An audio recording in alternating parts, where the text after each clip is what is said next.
उत्तर प्रदेश में चुनाव का बिगुल बज चुका है और जब बात चुनावों की होती है तो तमाम सियासी दल पहले तो विकास के अलग अलग मुद्दे गिनाते हैं, लेकिन जैसे जैसे दिन करीब आते हैं यूपी की राजनीति खासतौर पर सिमटकर जातिवाद के इर्द गिर्द ही ठहर जाती है।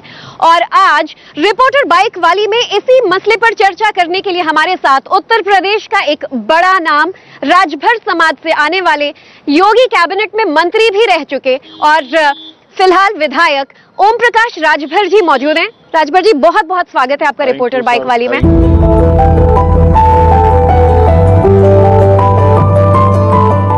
जिस तरह से ओपी राजभर यूपी की सियासत में एक बड़ा नाम बनकर उभरे हैं और अब क्योंकि 10 मार्च की तारीख हमारे सामने है, आप कहते हैं कि वो दिन करीब आ गया है जब बाबा जी अपने बुल और बुलडोजर लेकर जाने के लिए तैयार हैं। किस आधार पर आप ये बातें इतने पुख्ता तौर पर कह रहे हैं?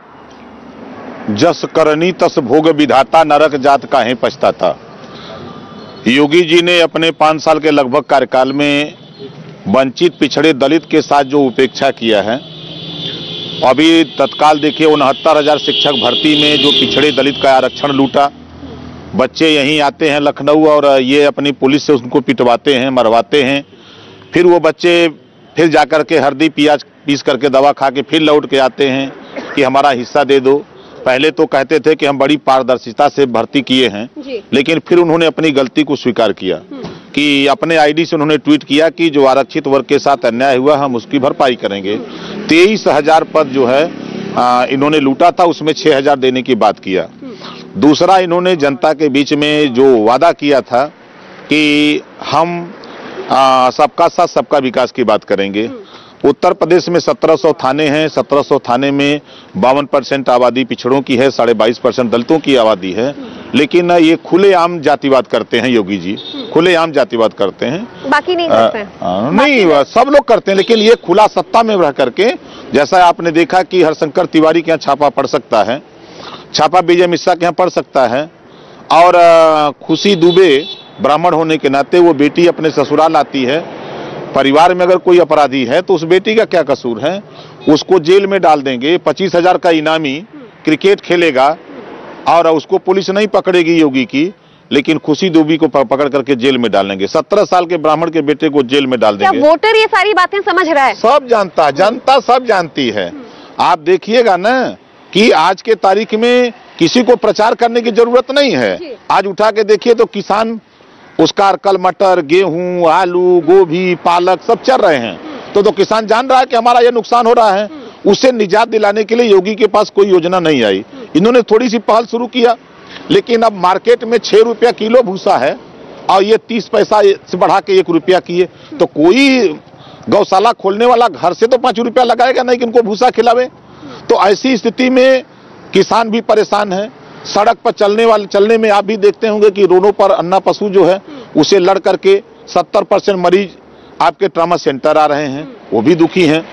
ये वादा किए थे जनता के बीच में कि हम जातिवाद जनगणना योगी जी पे खास तौर पर आपका निशाना इसीलिए रहता है कि लड़का सांड लौट आया, खूब ज्यादा आप बार बार ये कहते नजर आए। देखिए, अखिलेश जी की भी सरकार थी, मायावती जी की भी सरकार थी, कांग्रेस की भी सरकार थी, और किसी की सरकार में इतना बड़े पैमाने पर सांड नहीं था। नील गाय थी, नील गाय थी, तो अब ये सांड इनके आ गए, तो ये सांड जाकर के किसानों का धन दुगुना कर रहे हैं। इस नाते योगी मोदी के सांड के नाम से जाने जाते हैं। तो और ये जो बयान भी आप देते हैं, इसके लिए भी आप आजकल उत्तर प्रदेश के सियासी गलियारे में बहुत ज्यादा जाने जा रहे हैं।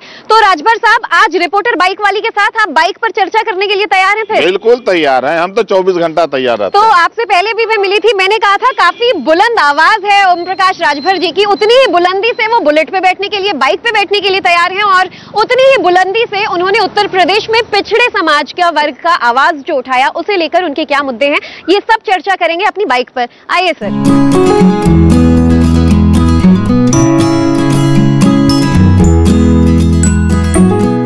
उत्तर प्रदेश की राजनीति में 403 सीटों को लेकर अलग अलग तरह से दिग्गजों की कोशिश है कि कैसे ज्यादा से ज्यादा सीटें अपने पाले में कर सके, और 4 सीटों पर जिनके विधायक हैं, यानी कि ओम प्रकाश राजभर जी की पार्टी, सुहेल देव भारतीय समाजवादी पार्टी, सर 4 सीट पर आप जीते हैं, लेकिन दबदबा आपका उत्तर प्रदेश में इस वक्त इतना बड़ा है कि आप किंग मेकर की पोजीशन में नजर आते हैं।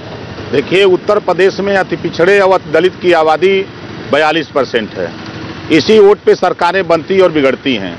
आज़ादी के 75 साल में किसी ने अति पिछड़े और अति दलित का आसूद लेने की नहीं सोची। आज उठा के देखिए, अहिर गडेरी कुंबी कोयरी भर चमार मुसहर धोबी खटीक पासी केवट बिंद मला जुड़ा दुनिया अंसारी शेख सैयद पठान चौहान ठाकुर ब्राह्मण बनिया लाला गोंड खरवार भूमिहार बिहार खंघार आरा कर्कबंसी बंजारा बहेलिया, ये इन जातियों में हर जाति में गरीब हैं। गरीबों की सुध लेने वाला कोई नहीं मिला।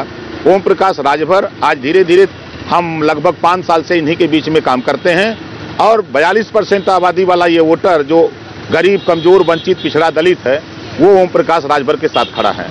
इस नाते पूरे प्रदेश में हाहाकार मचा हुआ है।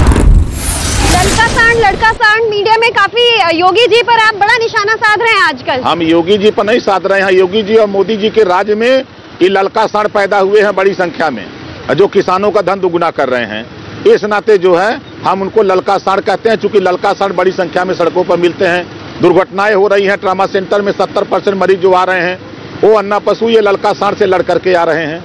इस नाते हम उनको बराबर कहते रहते हैं। चलिए, तो पिछड़ों के लिए किस तरह से आप आवाज उठा रहे हैं और जिस तरह से आप कहते हैं कि जो दबे कुचले हैं, जो शोषित वंश के लोग हैं, उनके लिए आप आवाज उठा रहे हैं, उस पर भी हम चर्चा करेंगे कि आखिर क्या कुछ आगे की आपकी रणनीति रहेगी। लेकिन आपने अपना सफर तो हमें बताया, अब ये बताइए कि आपने जब भारतीय जनता पार्टी का दामन थामा, उसके बाद अंदर खाने में क्या हवा थी, क्या हालात थे, उनका क्या रुख था, किस तरह से सरकार चल रही थी और क्या नीति थी? Bharatiya Janata party use and throw वाली पार्टी है। पिछड़े दलित वंचित का हिस्सा लूटने वाली पार्टी है। ये धर्म की राजनीति करने वाली पार्टी है। ये पिछड़े दलित वंचित को हिस्सा देने वाली पार्टी नहीं है। इसका सिर्फ एक ही एजेंडा है कि धर्म का चश्मा सबको पहनाओ और सत्ता पे कब्जा हो जाओ और सत्ता पे कब्जा हो करके और देश की संपत्ति बेचो, गरीबों को कंगाल बनाओ, नौजवानों को बेरोजगार बनाओ और व्यापारियों को कमजोर करो। पूरे देश के 90% आबादी को गरीब बनाओ और इनको राशन दे करके खाली भिखमंगा बनाने का काम करो। यही भारतीय जनता पार्टी का काम है। ना तो पूरे उत्तर प्रदेश में एक भी फैक्ट्री इन्होंने लगा पाया कि जिसमें कम से कम 500 मजदूर काम कर सकें, बल्कि उल्टे 9 लाख कंपनियां इन लोगों ने जीएसटी नोटबंदी करके बंद कर दिया। तो लाखों मजदूर वहां से पलायन कर गए, बेरोजगारी के शिकार हो गए। तो ये रोजगार देने वाली सरकार नहीं है, ये हमेशा रोजगार खत्म करने वाली सरकार है। ऐसी स्थिति में हमने जब अंदर पढ़ा इनको, तो ये हमसे सामाजिक न्याय समिति की रिपोर्ट लागू करने का वादा किए थे अमित शाह कि 19 लोकसभा चुनाव के पहले कर देंगे। लेकिन 2019 का चुनाव भी जब नजदीक आया, मैं कहा तो उन्होंने कहा कि नहीं, हम लागू नहीं करेंगे। तो हमने कहा कि जब लागू नहीं करोगे तो ये इस्तीफा लो, हम जा रहे हैं अपने घर। और 2022 का चुनाव जब होगा उत्तर प्रदेश में, हम भारतीय जनता पार्टी की विदाई करके तब हम इसको लागू करने का काम करेंगे। अब आप पर सवाल तो ये भी उठता है कि जब 2017 में आपने चुनाव लड़ा तो यही नाराजगी, यही आरोप सपा पे लगाते थे, अब उन्हीं के साथ चुनाव लड़ रहे हैं। नहीं, देखिए, समाजवादी पार्टी को जब पहले हम नहीं साथ में थे तो मैं ये बात कहता था, आरोप था। आज आरोप जो भारतीय जनता पार्टी ने बताया था, जब समाजवादी पार्टी की सरकार थी तो 6 डीएम पूरे प्रदेश में होते थे और तब आरोप लगता था कि समाजवादी पार्टी अहिरवाद कर रही है। आज योगी जी की सरकार है, 20 डीएम, 21 एसपी जो है ठाकुर हैं। तो कोई ये नहीं कह रहा है कि आज ठाकुरवाद हो रहा है, क्योंकि वो बड़े लोग हैं। आप आरोप लगा रहे हैं कि उत्तर प्रदेश में ठाकुरवाद चल रहा है योगी जी के राज में। मैं 100% कह रहा हूँ, आप रिजल्ट उठा कर देख लीजिएगा। जो सच्चाई है उसको कह रहा हूँ। और मजे की बात, जो भी अति पिछड़े समाज के नेता चाहे किसी दल में हो, वो समाज के हिस्सेदारी की बात नहीं करते, वो समाज को हक दिलाने की बात नहीं करते, वो अपना पेट भरने की बात करते हैं, वो मंत्री और एमएलए एमपी बनने की बात करते हैं। लेकिन ओम प्रकाश राजभर एक ऐसा व्यक्ति है जो अति पिछड़े दलित को हिस्सा दिलाने की बात करते हैं। 1700 थाने में उनके हिस्सेदारी की बात करता है, 826 ब्लॉक हैं उसमें हिस्सेदारी की बात करता है, 75 जिले 18 कमिश्नरी उनको हिस्सेदारी की बात करता है। और मजे की बात आपने देखा कि भाजपा में जो भी पिछड़े दलित समाज के लोग हैं वो लोडर हैं, उनको स्टूल पर बैठाया जाता है, किसी को फाइबर की कुर्सी बैठाया जाता है और भारतीय जनता पार्टी के लोग सोफा पर बैठते हैं। ये अपमान पिछड़े समाज का और दलित समाज का ये लोग करते हैं। ये अपमान ही वजह थी कि आपने ये नाराजगी बार बार भारतीय जनता पार्टी के साथ रहते हुए उठाया, इसीलिए आपको मंत्रिमंडल से बेदखल कर दिया गया? नहीं, उन्होंने बेदखल नहीं किया, मैंने खुद इस्तीफा दिया है। किसी भाजपा का नेता हमारे सामने बतावे, सदन के अंदर संसदीय कार्य मंत्री ने खुद कहा कि मैं ये खुद छोड़ के चले गए, हम लोग इनको नहीं हटाए। योगी जी ने खुद कहा सारे लोग इस्तीफा मैं दे के आया हूँ। ऐसा थोड़ा कि हम इनके भिखमंगे हैं, हम इनके मंत्री पद के लालची थोड़ो हैं। हमारे पास वो कुव्वत है कि हम सरकार बनाने और बिगाड़ने का काम करते हैं। तो अगली बार सरकार अगर इनकी बनवाए थे तो इस बार बिगाड़ेंगे, और इस बार अखिलेश जी के साथ हैं तो अखिलेश जी को सीएम बना करके दिखाएंगे। आप कहते हैं कि आपका मकसद जातिवाद को बढ़ावा देना नहीं, जातिवाद को जड़ से खत्म करना है, लेकिन जब जाति के आधार पर ही आप वोट मांगते हैं, जाति के आधार पर ही आप पूर्वी उत्तर प्रदेश में अपना दबदबा दिखाते हैं, तो क्या ये जातिवाद को बढ़ावा देना नहीं है? उत्तर प्रदेश में 350 तहसीलें हैं। जब तक तहसीलों में तहसीलदार ठप्पा मार के जाति प्रमाण पत्र देगा तब तक जातिवाद होगा, उसको कोई नकार नहीं सकता है। जातिवाद को खत्म करना है तो पहले तहसीलों में जाति प्रमाण पत्र देना बंद कर दें, उसके बाद अपने आप जातिवाद खत्म होने लगेगा।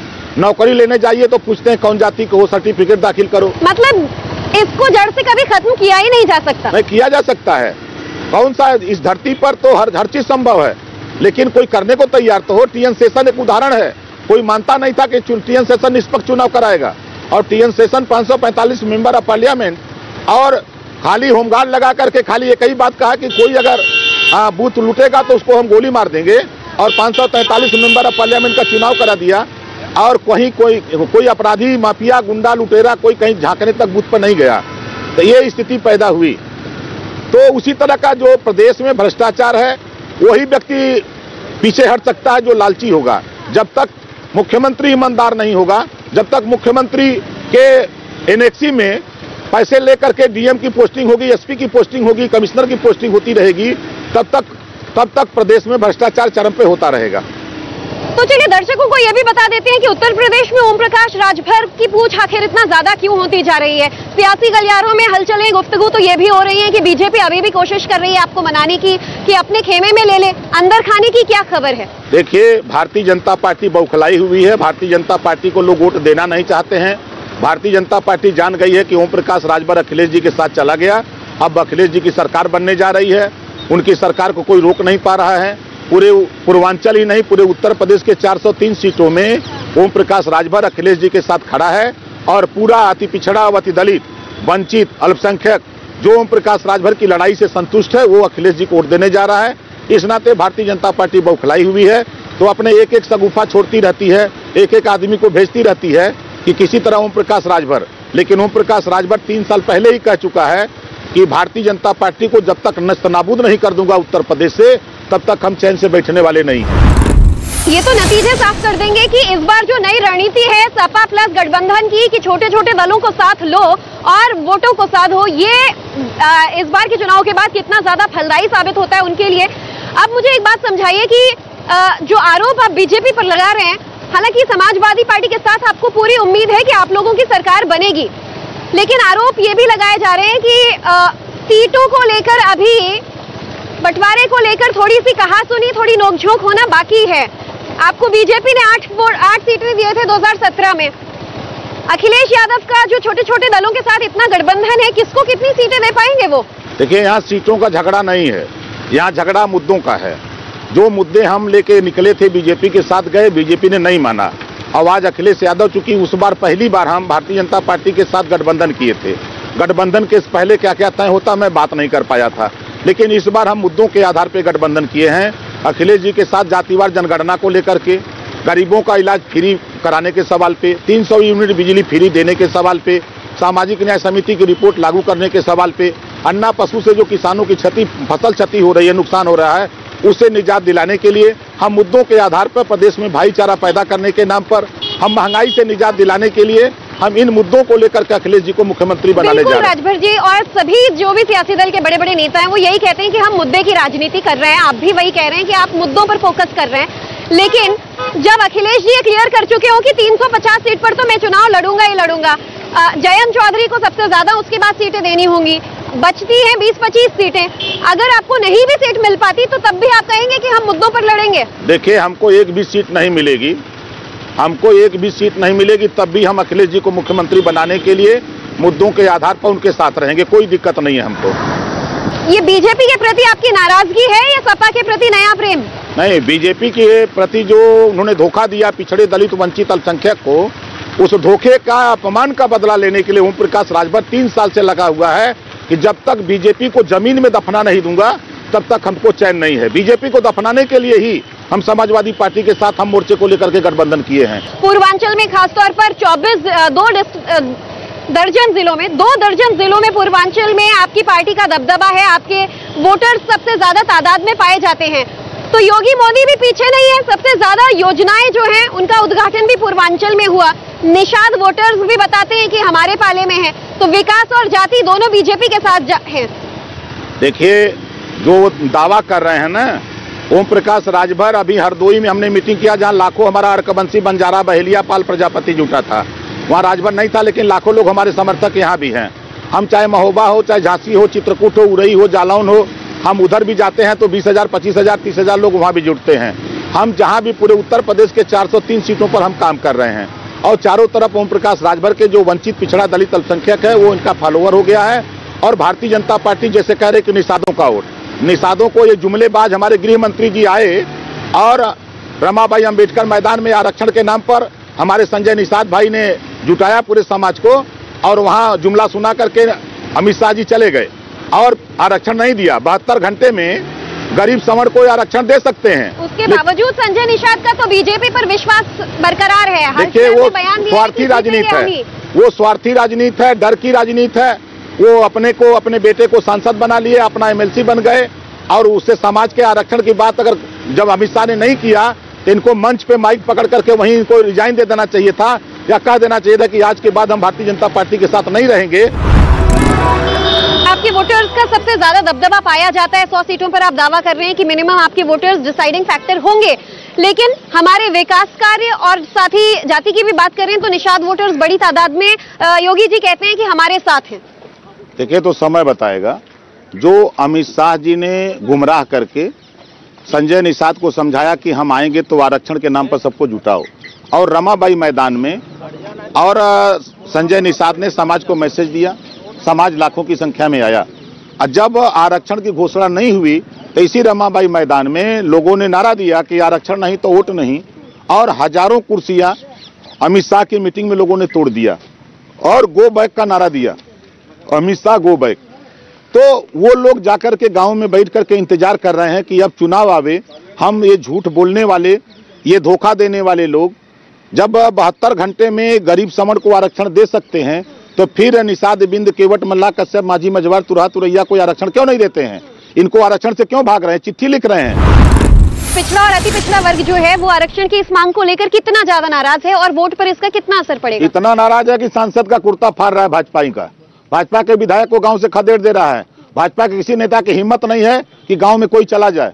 आज के तारीख में कांपते हुए जा रहे हैं तो पहले ही हाथ जोड़े। लेकिन जो 4 बड़े नाम आपने गिनाए, नंबर 1, 2, 3, 4, वो तो अक्सर पूर्वांचल में, बनारस में ही पाए जाते हैं। कभी कहीं फीता कट रहा है, कभी कहीं किसी एक्सप्रेसवे का उद्घाटन हो रहा है, तो नई हवाई पट्टी बन रही है। तो वो कहते हैं पूर्वांचल को तो हमने सबसे ज्यादा विकास से जोड़ा है। न दिया है कोई मकान, जब तक वो फिनिश नहीं हो जाता है तब तक उसमें गृह प्रवेश नहीं होता है। अब पूर्वांचल एक्सप्रेसवे, आप लखनऊ से गाजीपुर तक चले जाइए, एक भी शौचालय नहीं, सर्विस रोड नहीं, अभी सड़कें तैयार नहीं हुई। लेकिन मोदी जी को करना कुछ और था। मोदी जी ने वहां सूबे के मुख्यमंत्री योगी आदित्यनाथ जी को पैदल चला दिया और गाना गुनगुनाया कि मेरे अंगने में अब तुम्हारा क्या काम है, दिखा दिया। जब पूरे प्रदेश में, देश में छीछा लेदर होने लगी इस बात को लेकर के, तो फिर मोदी जी ने फर्जी कंधे पर हाथ रख करके योगी जी को दिखाया कि नहीं नहीं हम लोग एक हैं। तो अगर आपकी सरकार बनती है तो क्या आप मुख्यमंत्री बनेंगे, सबका हिस्सा लौटाएंगे? हम मुख्यमंत्री की लड़ाई नहीं लड़ते हैं, हम हिस्सेदारी दिलाने के लिए लड़ते हैं। अखिलेश जी को मुख्यमंत्री बना करके हम पिछड़े, दलित, अल्पसंख्यक को जो उनकी भागीदारी है, जिसकी जितनी हिस्सेदारी उसकी उतनी भागीदारी दिलाने का हम पूरा प्रयास करेंगे। राजभर साहब, सर्वे तमाम अब यही कह रहे हैं कि आप सुकून की नींद नहीं सो पाएंगे। देखिए, अभी कल मैंने दो चैनलों का सर्वे देखा। एक में सर्वे दिखाया कि 22% लोग योगी को चाहते हैं और 61% लोग अखिलेश को चाहते हैं, और एक चैनल ने दिखाया कि योगी को 29% लोग चाहते हैं और अखिलेश को 62% लोग चाहते हैं। अब इसको आप क्या कहेंगे? और मजे की बात आप देख लीजिए, दूसरी घटना, जब मेरा गठबंधन नहीं था तो भारतीय जनता पार्टी 273 सीट जीत रही थी। खाली फोटो वायरल हुआ तो 240 पर आ गए। गठबंधन की ऐलान हो गया तो 213 पर आ गए। दिन दूना रात चौगुना घटते जा रहे हैं। आज के तारीख में भारतीय जनता पार्टी की स्थिति ये हो गई है कि सांप छछूदर की नाई हो गई है कि अब वो कहाँ जाके डेरा डाले, कहाँ किससे मिले, ऐसी स्थिति में जो है वो बहुत परेशान है। और भारतीय जनता पार्टी आप देखिएगा, जब 10 मार्च को गिनती होगी तो पूरे प्रदेश में बम बम बोलेगा अखिलेश यादव। अखिलेश यादव जिंदाबाद का नारा लगेगा और योगी मोदी का पता नहीं लगेगा ये कहां चले गए। बाबा भोलेनाथ के आप भक्त हैं, बनारस से भी आते हैं, तो ऐसे में लगता है कि भोलेनाथ का आशीर्वाद उनके साथ रहेगा, क्योंकि वो तो कृष्ण जी को सपने में देख रहे हैं। नहीं, हमारे योगी आदित्यनाथ जी ने हनुमान जी को दलित बता दिया था मध्य प्रदेश में कि हनुमान जी दलित हैं, तो हम तो दलित हैं, हनुमान जी के बिरादर हैं, तो हनुमान जी तो हमारे हो गए। और भगवान राम तो क्षत्रिय थे, तो भगवान राम जब क्षत्रिय थे तो वो तो योगी के हो गए, और कृष्ण भगवान यादव थे तो अखिलेश के हो गए। तो हनुमान जी के वंशज ओम प्रकाश राजभर, तो हनुमान जी तो खाली गए थे लंका में, पूरी लंका जला के नाश कर दिया। तो ओम प्रकाश राजभर वहाँ कृष्ण भगवान के साथ खड़ा है, और स्थिति ये हो जाएगी कि पूरी भारतीय जनता पार्टी की लंका खत्म हो जाएगी। तो चलिए देखते हैं कि आप जो आरोप लगा रहे हैं कि भारतीय जनता पार्टी की, ये कह रहे हैं लंका इस बार जल जाएगी या खत्म हो जाएगी, किसकी सत्ता इस बार जनता चुनती है किसकी नहीं, ये तो देखने वाली बात होगी। लेकिन ओपी राजभर ये दावा कर रहे हैं कि जब तक योगी जी को, योगी राज को यहाँ से हटा नहीं देते उत्तर प्रदेश से, तब तक चैन की नींद नहीं सोऊंगा। लेकिन क्योंकि वो एक बड़े नेता उत्तर प्रदेश के बनकर उभरे हैं और ऐसे में राजभर वोट बैंक का भी बड़ा चेहरा है। यूपी में ये भी कहा जाता है कि सत्ता जीतनी है, सत्ता में राज करना है, तो राजभर वोट भी साथ लेकर चलना है। तो देखते हैं कि चैन की नींद वो 10 मार्च के बाद सो पाते हैं या नहीं। बहुत बहुत शुक्रिया राजभर जी, वक्त निकालने के लिए, हमारे साथ बाइक पर इंटरव्यू देने के लिए। जय बजरंगबली जी। इंडिया टीवी हर वक्त हर जगह डाउनलोड करने के लिए सर्च करें India TV news Google play store या ऐप स्टोर पर।